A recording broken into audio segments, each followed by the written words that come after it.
Usa ka Dabuenia ang malampusong nakalibot sa tanang 82 ka probinsya sa nasod. Duna sabsayag travel chips sa mga buot mulaag. Ato siyang ilailahon sa report ni Kent Abrigana. Sa mga dunay travel bucket list ug butlibuton ang Pilipinas, pila na ba ka lugar sa nasod ang inyong naadtuan? Kining 38 anyos nga Dabuenia, dili lang usa o duha. Apan tanang 82 ka probinsya sa Pilipinas, iyan ang gisuroy.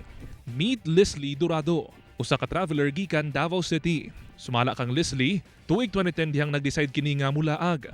Matud niya, una pa siya mulaag sa ubang nasod. Plano niya nga tuyukon una ang tibuok Pilipinas. Na-realize na ko nga, you know what, before ta mulaag sa uban, sa countries, which the others are really planning or goal nila nga sa gawas, na para sa kuwain ko, unahon kinato ang Philippines.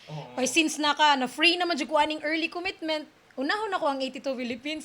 Gishare usab ni Leslie ang iyang tips aron makatipid sa iyang mga trip. Pero kung gusto ka og budget, og ka nang makuha nimo nga, ma-check nimo tanan ang imong plans, pwede ra gihapon sir, like mag-research ka, asa ka mag-accommodation nga barato lang, and then mga places i-check nimo pila ang mga entrances. Sus, kaya ra kay na siya sir ina budget.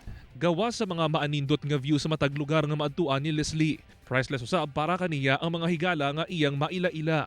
Sumala ni Leslie, heartbroken siya dihang nagsugod siya sa iyang adventures. Apan wala siya magdahom nga sa mga travel niya makita ang iyang the one. Nga usasab ka traveler. 2015 dihang nagminyo sila. Philippines is so blessed.